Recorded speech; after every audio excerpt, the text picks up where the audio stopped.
So we would like to, again, welcome everybody to our new phase of technical assistance. This is an exciting moment for Parenting Journey. We have been planning for ways that we could reach a broader scope of our training grads.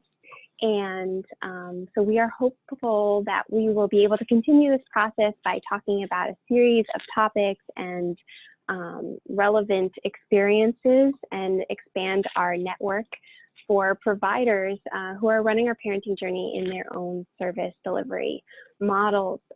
So our first topic today will be around planning and recruitment, and it's going to be run by myself. I'm Katie Hamilton. I'm the New York Program Director, and Dolores Reyes, who is our Senior Parenting Journey Trainer and Facilitator. I do want to note that we are recording this session so that we can provide this recording to future training grads, but also for people who were unable to participate. Just a housekeeping item, we do ask that we have people entering in on mute, and we ask that you stay on mute, but we will go through the technical processes that will enable you to participate in this Q&A. So again, I am Katie Hamilton. I'm the New York Program Director. I've been with Parenting Journey for about 2 years now, and I oversee our programs, our training and partnerships here in New York. And I'd like to invite Dolores to introduce herself as well.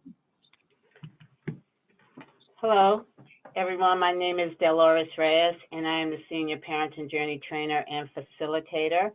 And I will be with Katie on this webinar. And I've been working at Parenting Journey just came up on 15 years, January 13th. So I am here to give you the best that I can and to hear the best from you so we can move forward. Fantastic. Thank you, Dolores. So we want to thank everybody for registering ahead of time, and we also want to let you know that if you submitted a question, we're going to do our best to incorporate it into our presentation, but we do have some technology features that will enable you to participate and also chat with us so that we can keep this as an ongoing conversation. So if everybody looks at the bottom of their screen, or maybe it's at the top, you should see this black bar that is present, and you can click on participants. And then once you click on participants, all these colorful icons should pop up, and these are our nonverbal cues. So if you have a question or you have a comment, you can raise your hand, and we will see it on our end, and we will be able to either take you off mute and you can ask the question verbally if you'd like. You can also tell us to go faster or slow down. I know that I am a fast talker, so feel free to give us that feedback. You can agree with us by using the yes or no or the thumbs up, thumbs down, and there's also this very nifty feature that can give us a round of applause. It's not an audible verbal applause, but we can see that you're either in agreement. The other feature is this chat feature here. The chat feature allows you to type in your questions or comments as we go, and Dolores and I will do our best to kind of keep that running tally of what's going on and incorporate the group. But everyone should be able to see people's comments and feedback, so that is also helpful. All right.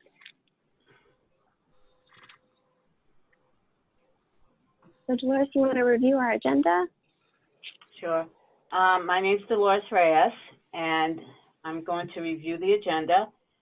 So today we are doing a welcome. So Katie and I are welcoming everyone to this webinar, and we also we just introduced ourselves. We are going to talk about planning, recruitment, invitation for additional questions, and important dates.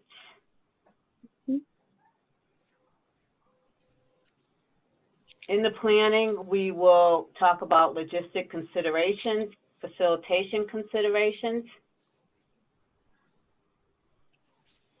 So we'll start with some logistical considerations. So one of the questions that we had actually received in advance was, when should you start planning and recruiting? And so I'm going to toss this one over to Dolores to see what she thinks, or how we have handled the timeline in planning a parenting journey group. How much time is adequate time to plan for that? You need at least 2.5 months to really have a good amount of people in your group. And I would say probably close to 3 if you can start recruiting 3 months before the group, or 2.5 months.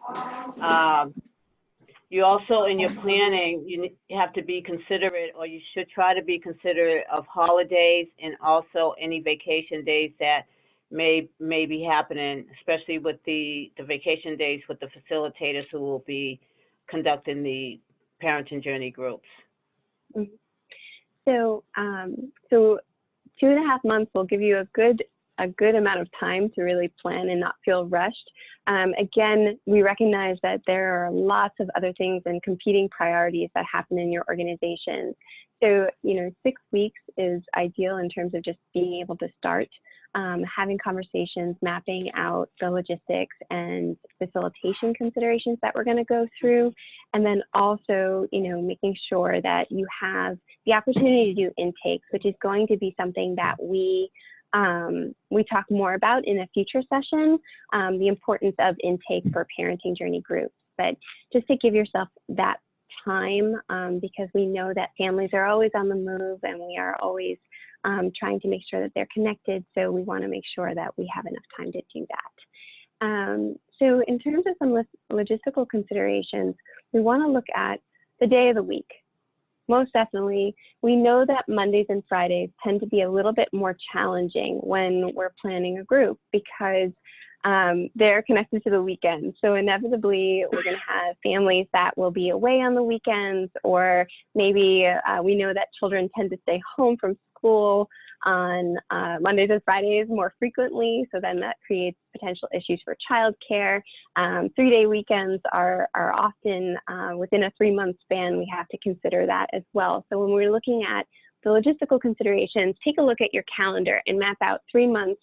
What are some of the holidays that might be coming up, which we'll touch upon again. The other thing that you want to consider is time of day. So one of our nifty features here is that we're going to poll, so people can weigh in. What time of day have you run groups or plan to run groups?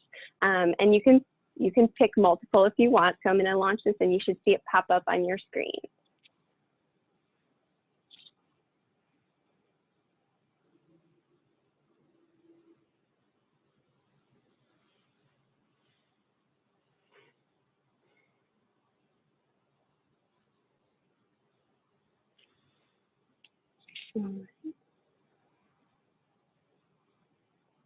Okay, so we've got some people. All right, so I'll share these results with you.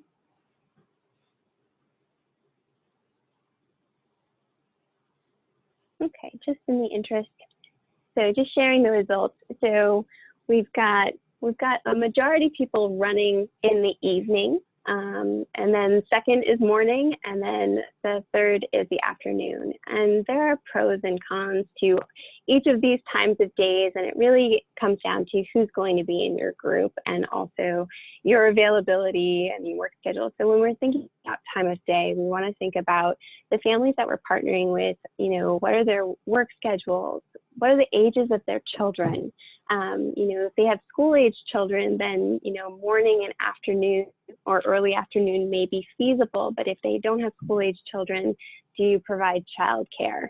And we know that while Parenting Journey was designed with the intent of having childcare provided for the families, or for the participants in the Parenting Journey group, we know that that's not always feasible in different agencies. So I think there are some considerations.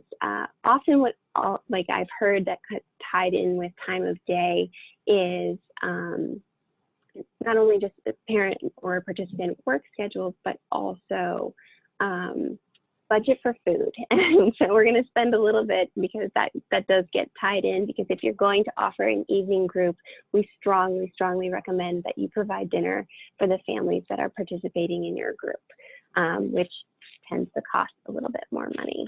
So I'm going to stop sharing these results with you, and we're going to move on. So we've talked about our day, our time, holidays, again, our 3-day weekends. What are the school holidays that might pop up? So if we look in the next 3 months, we have February break, then we have spring break, and so we want to make sure that we are being consistent with that. And then also logistical considerations, space availability. Do you have the space within your organization to run a parenting journey group? Is it a competitive resource? So are other providers looking to use that space? And so are there other events or groups or programs that are going on that may impact the availability of that space? And then conflicting organization events and programs. So an example of this would be if your organization is running a larger event and it's going to overlap with group time, will that create a conflict for families to participate because they want to attend this other event? So for example, if your organization was running a Mother's Day event and it coincides with your group time, you want to make sure that you have a contingency plan to navigate around that. Okay, and let's see. And then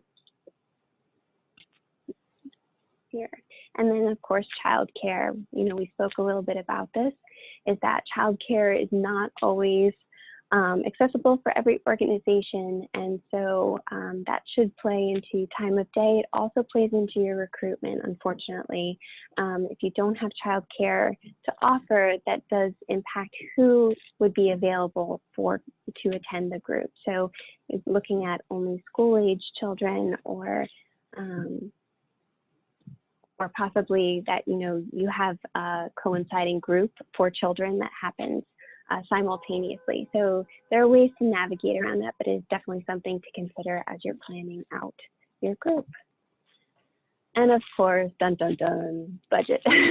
So this is a reality for every organization in terms of just, we know that Parenting Journey has some unique elements that, you know, factor into budget. So we do ask that, you know, parents or participants are provided with a nurturing meal during the group time. And so this is often a question that we get, you know, when we are doing trainings, but also when, you know, we hear from you, you know, after training.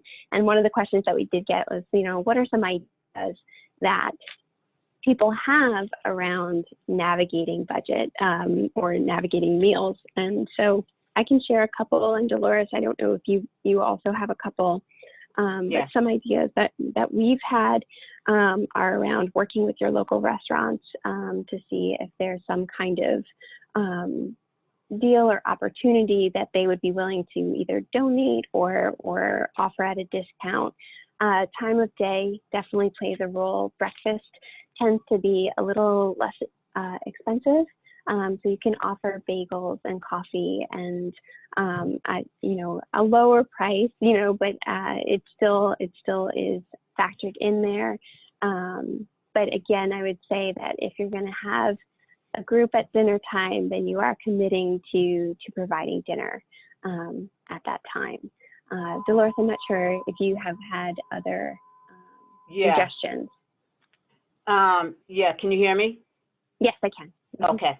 So other suggestions are to contact your farmer's market within your area or surrounding areas, because most of the times, at least in the Massachusetts area, Somerville, the Boston area, once you let them know the purpose of why you need this food, that most people are willing to give it to you. The other thing is the restaurants. Inform your restaurants of what you're doing, the purpose of how you want to increase social supports, in, you know, have parents come together, you know, so that they can improve the quality of their lives, and it's for a good cause. And there's a lot of times restaurant owners will give a deal. So it's a really good deal, especially if you tell them, well, my budget that we can afford is only $5 per person. So they'll give you something which is a good deal, like rice and potatoes, you know, some chicken and things like that, which really complement what the parents need for, you know, for a nutritional meal. And also, we have what's called Market Basket. And Market Basket, you can usually find really good deals on, you know, some snacks, fruit and veggies. But if you go to the farmer's market, you'll get those fruits and veggies and ingredients that you need for salads. So we find that to be really very important, and it works here at Parenting Journey. I think, and we recognize that everybody has different capacities, and you know, whether it's that we know that some organizations have the ability to make food on site. Some people, there are certain licensing and health regulations that prevent that. You know, so it's a matter of getting creative, and we are happy to problem solve individually with organizations around ways that might work. We invite you to please stay in touch with us about those things. Can I add something in? Of course. Yeah. In the food area, whoever is taking care of the food, maybe that particular person or persons have a budget from the organization, so they can share parts of what they can afford to buy with other vendors. The other thing is to make sure and check on this, so this will definitely come with recruitment and intakes, if people have allergies, and if the babies or the children have allergies, so that you are accommodating and respecting who has allergies and who doesn't. So when you purchase your food or get donations, you're getting things that's a fit for your group members and the children. Most definitely, and that also stresses the importance of an intake, which we will talk about in the next Q&A. So moving on to our facilitation considerations. So first and foremost, let's talk about, will there be a co-facilitator? So we're going to poll again and see how, what people are thinking in terms of, are you planning to run a parenting journey group with a co-facilitator?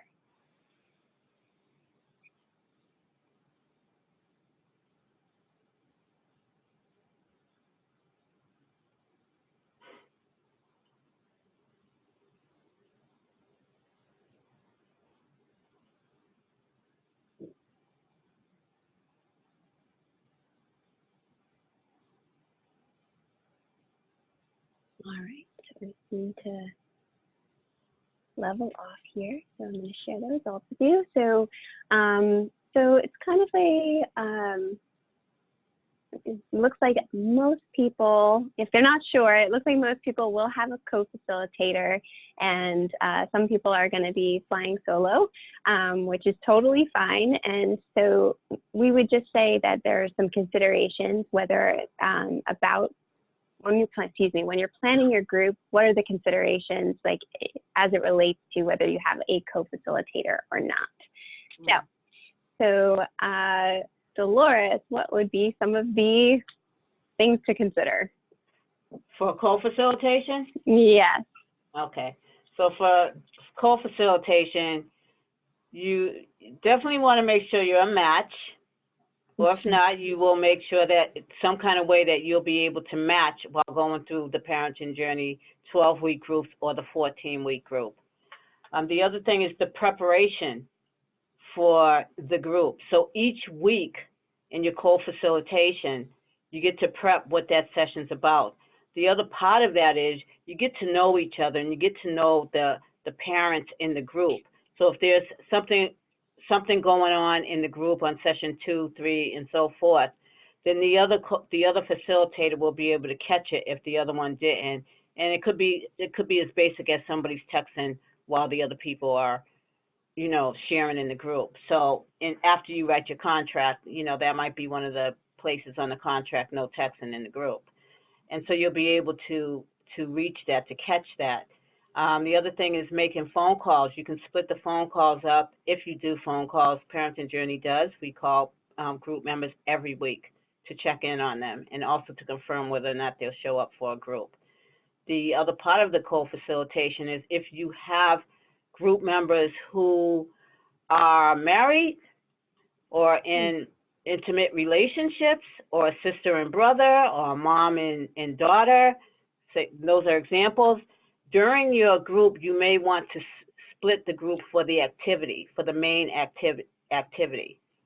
And you can still stay in the same room and just circle up on the main activity or split to a different room, and then come back for the closure. Or you can keep the group together, but to be very mindful about intimate relationships and married people or people that are related, because sometimes they get upset when somebody is sharing and they disagree with that sharing of the person who they are close to or related to. So you want, and I think that definitely speaks to recruitment too. It's like we'll talk a little bit in terms of who are we recruiting? You know, we had some interesting questions that came up as it relates.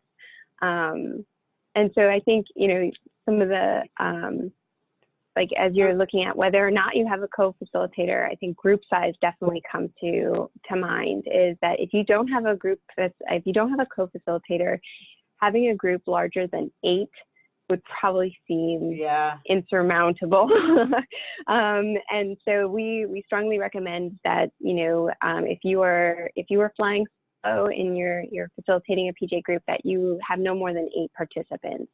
And then it speaks to your groups that if you do have a co-facilitator, then you can go to what Dolores was talking about, which is this ability to split up the group for activities, and also have that conversation with your co-facilitator about, you know, being mindful of different group dynamics and different personalities that are developing in the group, which is really great.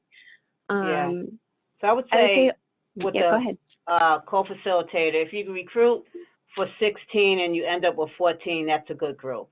You know, that's a good group size, because you might not get all 16 people, but that will definitely I think, and that we'll talk about ratios for recruitment too. What do we aim for, and what will most likely be the probability of how many people participate or complete the group. So and keeping in mind that there are individual differences everywhere.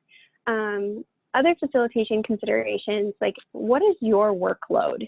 We are very much aware that, so Parenting Journey is all that we do, but in your organizations, we know that is not all that you do, and that more often than not, it's in addition to rather than in lieu of. So we know that Parenting Journey is a very intensive group, and that it requires a lot of time and attention. And so having a realistic expectation of what is your workload, what can you reasonably handle. And again, if you are flying solo, you know, that means that prepping and getting everything, you know, set up and running the sessions and preparing all of those letters at the end, you know, that comes down to you. So what are the ways that you can find support and also, you know, exercise the infamous self-care as you're running Parenting Journey? Because while I know we hear feedback that most people really, really look forward to running their group, we just know that there are other things on your plate. So definitely look at and consider that. And then let's see, what else? So supports and consideration is another thing. Sorry. There you go. Support, what supports do you have? We are definitely making sure that when we're talking to organizations, we want to know that leadership has buy-in in running Parenting Journey, and that they're supporting the staff that are running Parenting Journey groups, because again, we know that this is not in lieu of the other work that you have. So we want to make sure that you have the support, supervision, and also this technical assistance framework is another tool that we hope that you will add to your toolbox as a way of creating network with other Parenting Journey facilitators and also staying in touch with us at Parenting Journey for support around navigating any potential issues that might come up. So, and then. Yeah. I just want to add something in on the workload. Sure. Just a reminder for people who are facilitating, and this could be for co-facilitators as well as solo, that remember that you have to prep for the session, then prep the room, group prep, then group, then closure, cleanup. Because if you're at a facility and they're saying, because we've had this experience here, please make sure that you clean up the room afterwards, or can you set the room up the way that you found the room when you came in.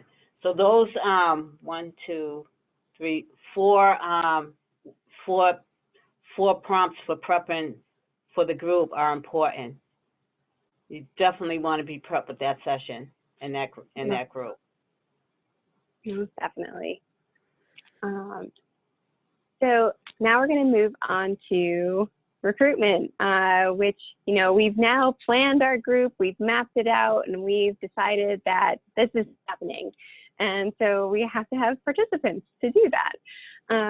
So we're going to spend some time looking at what might be some ways that you can recruit both within your organization, and if you accept outside referrals, what are ways that you could advertise and market group outside of your organization or outside of your program for those organizations that run multiple services.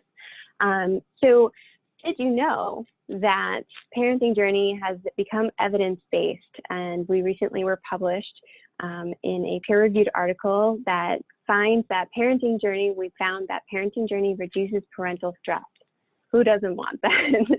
And then it also increases insight into their parenting behavior, but the interpersonal relationships and behavior overall. And it increases social support. Anybody who's run a Parenting Journey group knows that that Parenting Journey group becomes a cohort. They rely upon one another, they talk to each other outside of group, and they maintain those connections. So that's not at all surprising that those are our outcomes. And the reason why we bring this up is that, you know, as you're looking to market your group or advertise or recruit for your group, use these as kind of as tidbits to inform your colleagues, to inform outside providers, and also to inform your potential participants. Because again, we often hear, you know, what should we tell parents? You know, how much is too much? How much is too little?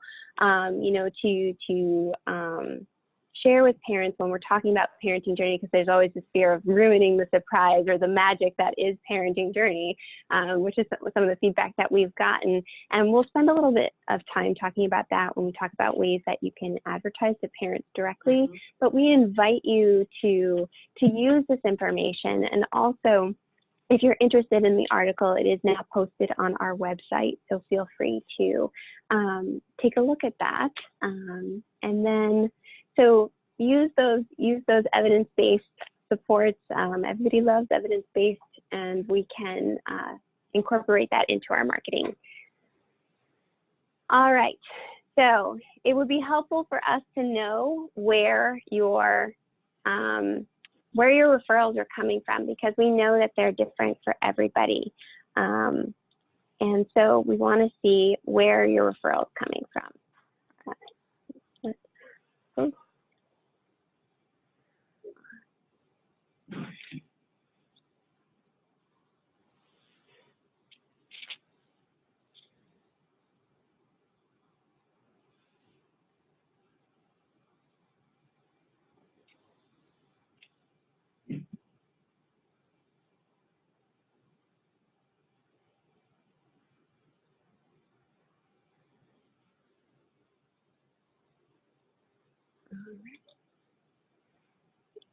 Okay, so just sharing some of the results. So a majority are coming from both, which is really great because that diversifies your referral sources for sure. And then a majority are from within your organization. And then very few are just externally. And then for those of you who are not sure yet, you definitely want to reach out to program leadership to see, what might be some of the eligibility criteria. And we know that for some organizations, the eligibility criteria is very, very strict or very specific. And so it's finding a way to reach those individuals that meet that criteria. And again, we're more than happy to support you on an individual basis to talk about ways to be creative if you find that your eligibility or criteria is very limiting. So as we're looking at internal recruitment, some ways that you can do internal recruitment are, of course, at staff meetings or your team meetings. Having an opportunity to share what Parenting Journey is with the team, because all of you have been through our wonderful 5-day training and you have really experienced what PJ is about, but your colleagues may or may not have an idea of really what's entailed in the Parenting Journey group. So as part of that planning phase, one of the things that you can do is present to your colleagues at a team meeting or a staff meeting about what Parenting Journey is. Or, historically, Parenting Journey has also come to organizations to present. And what we find is that when other providers within an organization know about what Parenting Journey is and what the benefits are, they're more likely to refer. So we want to make sure that they have an awareness of what Parenting Journey is about, and we can do exercises, of course, modified, for professional settings, but as a way of just kind of giving people an opportunity to learn from the inside out, like our approach does in training. Also, if your organization has a partner program in terms of whether you serve adults and you serve children in a separate program, loop in that the children's program or other service delivery programs where there is an intersection of your work. Because if you are able to take referrals only from within your organization, then that might be a way of extending beyond your individual program, but still serving a family that is within your organization or being served by your organization in a different program. And then we would definitely encourage, again, the opportunity to potentially present at those staff meetings, so there's a way. Because we're really looking at Parenting Journey as a two-generation approach. So if you are one of those organizations that serves both parents or caregivers and children, then you have the ability to really do two-gen work, which is awesome. Yeah. So externally, Doris, do you want to talk about external recruitment? External, so informing in Massachusetts would be DCF, and in New York, ACS. So sending out information to providers that you know or whoever is working on a website to get that person to send an email blast saying that we are going to be starting groups. But also, if you can check into our website, this is what's going on. The Parenting Journey 1, Parenting Journey 2, whichever groups that you're getting ready to start. So that's a plus I find right there. I go to stakeholder meetings and DCF meetings, community meetings, and I inform people that we will start. They'll ask, when are your groups going to start? And can you do a presentation on them? So I'll do that, the basic presentations, and I'll bring flyers, and I'll hang them on their bulletin boards as well as informing the workers what's happening in our Parenting Journey. The other part of that is because some people will call and they'll say, hey, when are you starting your Parenting Journey group? So those are other providers, maybe from Children's Trust Fund or Home for Little Wanderers, and we'll let them know when our groups are going to start and tell them more about the different groups that they might not be informed about, such as the sober parenting group.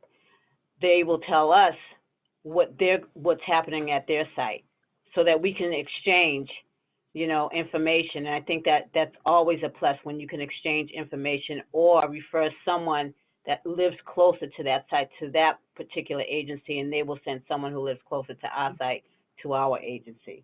So we have that. Also flyers, as I mentioned, word of mouth from other group members.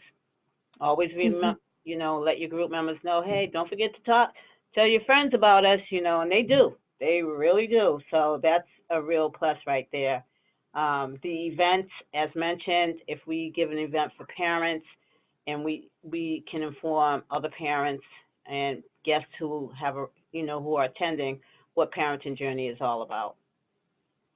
And I can go on and on. I definitely, I know you shared some really valuable resources for Massachusetts, and I know we have New York people and also our surrounding areas, which is awesome and amazing. One of the things that we would also, so system of care meetings and provider meetings, as Dolores mentioned, are a great way of marketing your groups. I know in New York we have the community partnership programs, which is run through ACS, and that's a really fantastic network of providers and also community members. So it's a good way to market if you are taking external referrals. Also using your community spaces. The public library is a tremendous resource, and that doesn't matter what state you are in. So posting your flyers at the library, also the Y. If you have any community spaces within the neighborhoods that you are partnering with and serving, then that makes a lot of sense. Pediatricians, family medicine, OBGYNs, if you have relationships with your community medical health centers and clinics, that is a fantastic resource because more often than not, they are the first stop for a family. And so if you are looking for external referrals, I would strongly suggest marketing and developing a relationship with your community clinics. And to add in the legal court system, family court and probate, because there are a lot of people who come through Parenting Journey joining the groups who are from the legal system as well, and they'll say, oh, my lawyer referred me here, and that's probably from word of mouth or from other agencies that this lawyer knows about, or the judge might know about it. So I think that's pretty good to leave information with the clerk or other lawyers from other parents who have joined the group, and let them know that your groups are going to start, and this is what it's about. Yeah. And the last thing I would add is let us know at Parenting Journey that you're going to run a group. We get referrals and maybe our timelines don't sync up. Like we've already started a group and we know that our group is a closed group. If you're starting up a group, that really helps us refer families. And again, we're not in competition with one another. We're looking to serve families and make sure that they have access to services. In New York, we don't run Parenting Journey groups out of our Parenting Journey office. So I get calls from ACS all the time looking for Parenting Journey groups. So if you're going to run a group, please let us know, because we're happy to hear it, and two, it becomes a great place for us to send referrals. In terms of events that you can host for recruitment, definitely hold a parent workshop or info session for potential participants. And this is where you could invite either Parenting Journey, or you have your Parenting Journey facilitator, run an activity, because again, we can talk about what the benefits are. You can have a parent, alumni, graduate. If this is not your first Parenting Journey group, there's a certain credibility that comes from having a parent talk about the benefits of the group. And so I think that there are ways that you can make that more engaging, rather than just sharing information. They can actually participate, because we know that Parenting Journey sessions, they're all active and engaging. And so we would want to make that info session mirror that experience. And then So again, use your alumni. It is a wonderful thing to have your alumni, and also it's a wonderful experience to re-engage your families in the services and empower them to utilize their voice. So I really would encourage you, if you have alumni that have graduated through a parenting journey group, have them come speak to a new group of parents if they're comfortable, of course. Yeah. Yeah. And then, of course, invite Parenting Journey. If we have the ability, we were happy to come. Again, we're looking to really enhance our relationship with our partner organizations and our training grads so that we are part of a part of the process and also able to contribute and help and troubleshoot anything that might come up. And of course, in terms of recruitment, advertise.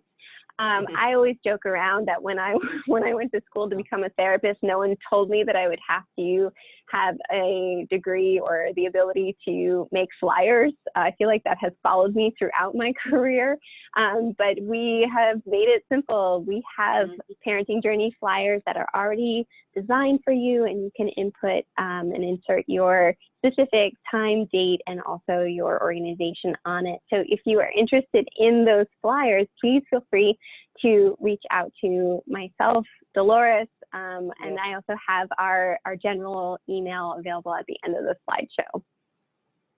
And if you are doing an in-service for an organization about Parenting Journey, you can also use one of the techniques like the hand or the button exercise, but you can also use a flyer where they fill out the flyer themselves as a way of learning about Parenting Journey so that they can become acclimated with the flyer or what they may see afterwards, like, well, I think I really want to do this, and I've already created a flyer. So you can, find different ways to promote Parenting Journey. Great. We do have a couple ideas and also questions that have come through. So I want to make sure that we do look at that. So Jenna Smith from Grand Wyndham had an idea around not recruitment, but also, yes, I guess recruitment in terms of sharing about Parenting Journey, that a way to really instill what Parenting Journey is, to include it in your onboarding process, for staff, and so that they're aware of what it is. And that is a true commitment to, really putting Parenting Journey into your service delivery model. So thank you for that, Janice. And then we have another question around what's the best way to contact PJ about an upcoming group. So we will provide our emails at the end of this presentation, and we will also be reaching out to you after this, as a follow-up to participating in this presentation or in this Q&A. So we will provide you with that contact information. And so again, just to repeat, we do have flyers for our groups, our Parenting Journey groups, and it advertises what are the benefits of our group, what it's about, and ways that you can incorporate your specific details, so we can, again, provide that information. And I would invite people to use the chat feature if they have. We would love to hear any other ideas or strategies that you have for recruiting for your groups. And then also, if you have any additional questions about planning and recruitment. So we have a couple that have come through. So Dolores, how young can a participant be to join Parenting Journey? Well, at Parenting Journey in Somerville, you have to be 18 years old and over. Legally, we can't take them in younger than that because of parental consent. But at other Parenting Journey groups, such as at Catholic Charities, they did run a group for teens who were parents. So definitely 18 years old and older. And that's true for us at Parenting Journey. But in other organizations, you know, it's all about who you're serving as well. So we know that we have parents that are younger than 18 years old. And so we have run Parenting Journey, or a version of Parenting Journey, with someone as young as 14. Again, that is based on the organization that we were running, or that was running the group. That it was youth in foster care, and aging out of foster care, and they may or may not have been parents. So we would say that you have to absolutely consider the legalities and liabilities, and you know, who is the guardian, because you want to make sure that you have all the proper consents. But you can run it, and you know, if you are interested in running it with younger populations, I would encourage you, please reach out to me, because I'd be happy to talk about some of the things. You know, we know that modifications, while we don't want to encourage deviating away from the content, we would talk about ways to work with younger populations for sure, Yeah. that are more developmentally appropriate, and things that you can include. We have a question in terms of whether children eat dinner with the group and then go to child care. So do the children eat together with the caregivers or participants, and then go to child care? So Dolores, what would you, okay. what would So you the children recommend? do not eat with the group members, with the Mhm. parents. And the reason why is because we are checking in on the ritual questions, which, you know, can be pretty delicate at times. The other part of it is that all the children who can eat are in a group together with childcare, and they ask questions like, how was your day? And, you know, they basically, they use the ritual questions, but they just ask in a different way. Now, if there are babies in the group, then what happens is somebody will have that baby, holding the baby, and they're all sitting around the table within the childcare area. And there's all ages in the Somerville Parenting Journey program, because we take babies 6 months and over, and we also go all the way up to age 12 to 14, depending on what's going on with from 12 to 14, because some kids have autism and things like that and aren't able to be at home alone. So we also take children like that, but they eat together, and we eat, and we do the I was going to say the recovery. We do the ritual questions. Recency effect, Dolores. Can I just mention something absolutely. else? That it also gives children a time to be with the children, and also with the child care workers. They begin to bond, and the children begin to make friends, and it gives the parents a time and a space where they can vent or release some energy, or, you know, something may be going on, whether it's anger or happiness, but they can talk about that without affecting their children. And to Priscilla's question too, I want to point out that if you are able to provide childcare, that you do want to make sure that you have enough food for the children that are participating. And again, we look at intake as an opportunity to look at any dietary restrictions and navigate that as well. And then another question that we had received, and I realized we didn't touch upon, and this is one that has come up quite a bit for us, is around, can grandparents participate in Parenting Journey? And I would argue yes. I would argue that family makeup is unique and diverse for every individual unit, and we know that families I should say that children are being raised by multiple individuals, not just their biological parents or adoptive parents. It is that they're being raised by their grandparents, their aunts, their uncles, they may be foster parents. And I would argue that Parenting Journey is for all of those individuals, anybody that is responsible for taking care of a child, because whether their official title is parent, it doesn't detract from that they themselves are on their own parenting journey. And for grandparents, they are on a new version of this parenting journey where they've raised their children and now they are embarking on, I know, where they're raising their children's children, or helping raise their children's children. So I do think that parenting journey is really for a variety of individuals outside of just mom and dad.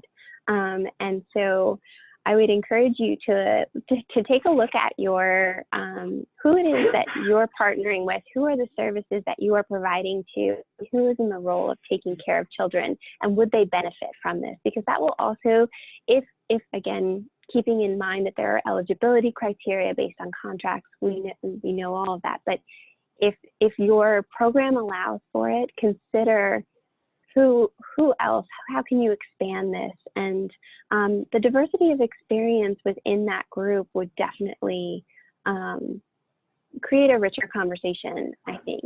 And I know, Dolores, we put a pin in earlier about couples and people that are in relationships or siblings being in the group. I've also had grandmother and mother, I haven't personally, but I've heard, facilitators share that they've had grandmother and mother in the same group and that dynamic. So I think, we want to always be conscious of what's being shared in parenting journey, and does this benefit the individuals, the participants? Will it impact the degree in which they experience the activities? And I think it warrants an individual conversation with each participant. And again, I'm going to plug for our next Q&A about intake and how important that really is. Yeah, that's very, very important. And it's very important within the intake to try to find out. But if you don't, and then you find out later in session 2 or 3 that, oh, these people are related, these parents, then that's another conversation. The other thing is there have been people who come through who are not just grandparents, they're foster parents, they're adopted parents, they're cousins, So it's really interesting when you get a dynamic of a group of young parents, grandparents, foster parents, because it really, really helps them to bond and understand some of the things that one or more people are going through. So it's really good. So we do have a follow-up question about our grandparents. So how can we reach grandparents and second time around parents? This is a great question. And so I would argue, and I can, again, in true PJ fashion, strategic self-disclosure, I know my grandparents took me to everything, right? They took me to all my appointments, and so who is showing up in those spaces and having conversations with them, and of course, again, looking at legalities and who it is that you're serving, and we want to make sure that there's consent across the board. But I think that if grandparents are bringing children to services, or aunts and uncles are bringing to services, they're an opportunity to have conversations about, hey, it seems like you're really involved in this child's life. Would you be interested in participating in this? And this doesn't mean that they have to be the sole care provider. Everybody has the ability to impact the child's life if they're playing a role in how that child experiences things and also in their development. And so it looks like Janice has a suggestion. So something that I always use to encourage parents to attend consistently and graduate. I create community early, encourage them to exchange numbers with each other, and I build up anticipation to graduation from orientation and during every session. I think that's a phenomenal idea. The exchanging of information, as long as people are comfortable with it, but we do see that support network, and we see that people hold each other accountable to attending group. So I think that, fostering that connection early is really great. I do see that somebody has their hand up, but I don't see your name, so I apologize. So I am going to take you off mute, and if you want to ask your question, I would let's see. Nah. Well, I don't know that I can. It doesn't seem to have, you don't have any audio, so I apologize, but if you want to type in your question, I'd be happy to take a look at it. So, and then we have— I'm sorry, Katie, can you hear me? Yes, yes, I can. Katie, this is Aubrey from New York City. How are you? How are you, Aubrey? Okay, I might have been the one that you were referring to. I didn't see my question come up in the chat area. But I simply asked, where can or do experienced facilitators go or come for some level of professional support or debriefing? If anywhere, is there any place that once people start getting their hands and heads and hearts around this, can they come for refinement, encouragement, support, positive reinforcement? Are we trying to build that type of capacity as well? Most definitely. I like where your head's at, Aubrey. We would love to have that ability where we could create a network of support where we would be able to, if people are interested, get together to talk about some of the facilitation things, what have people struggled with, what have people had successes with, and really create a parenting journey network that we can openly exchange ideas and communicate with. And I think that is the hope and future direction of moving beyond, like, you attend 5 days. We're really excited that you came, and we have every hope of you running this group, that we would really love to continue the conversation. So I'm gonna put a pin in it and say, we're open to it and we want to, and so we're just kind of looking at rolling out that process. So stay tuned, and we're also going to be submitting or sending out a post survey. And with that, please put in feedback, suggestions, and looking at regionally how we can create these networks. So thank you, Aubrey. I have one more question, and then we'll wrap. And if we didn't get to your question, Dolores and I will reach out to you. We have your email addresses, so we will make sure that we get to your questions. So the last question is, if mandated, is there a way to encourage them so they seem interested in coming back? Dolores, do you wanna talk a little bit about this? So yeah, if they're mandated, I think every individual has a different personality, so you want to try to capture those personalities and keep the group as safe as you can. In addition to that, making those phone calls individually. How are you doing? How was the group? And you're asking individually with this person or persons in your group. If you have 8 people, then you're going to call all 8 people and check in. Maybe all 8 people are mandated, but you want to get to the root of them just being able to talk to you so they feel safe enough to be in the group.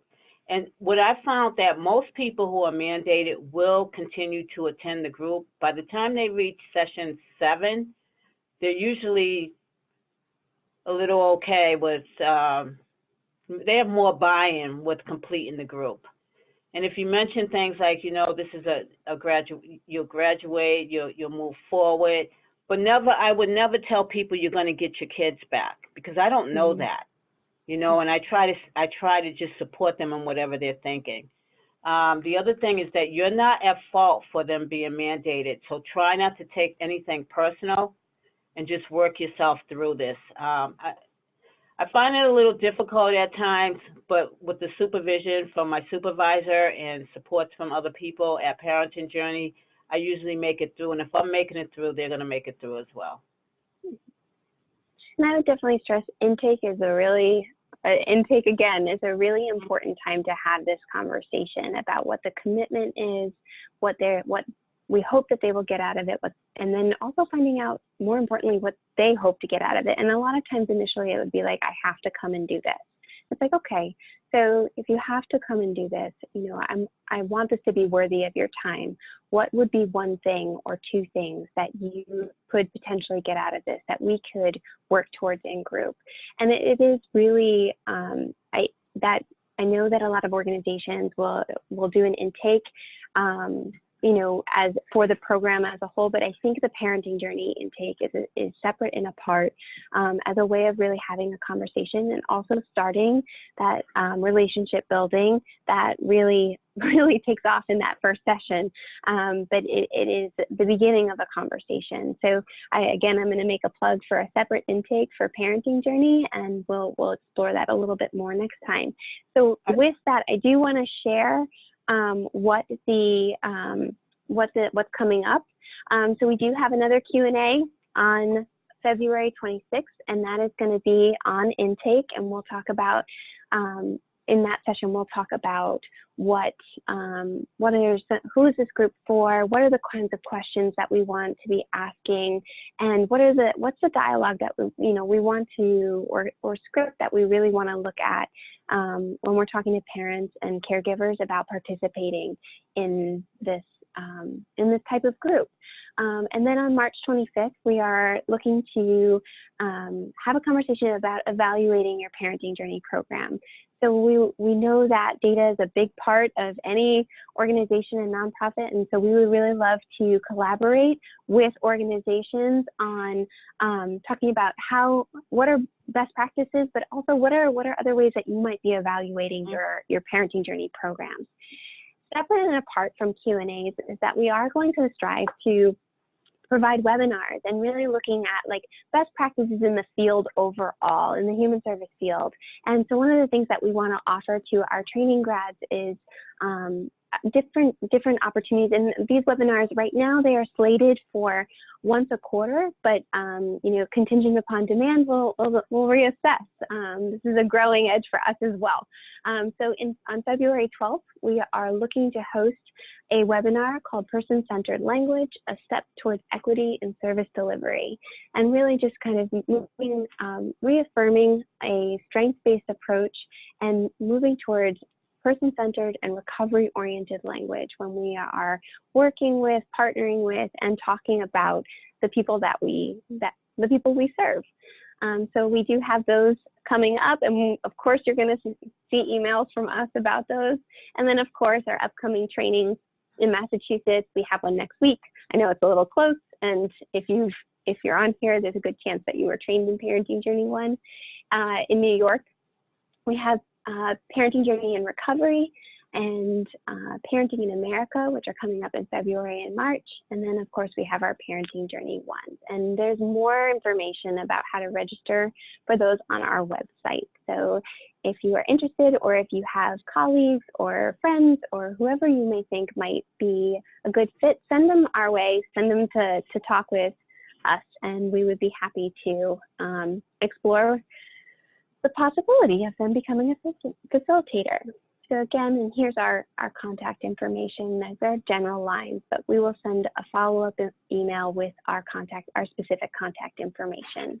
And we look forward to hearing from you, and we hope that you will consider participating in future Q&As and also our webinars. And as Aubrey mentioned, maybe the possibility of establishing local networks or regional networks, which would be a great way to continue the conversation.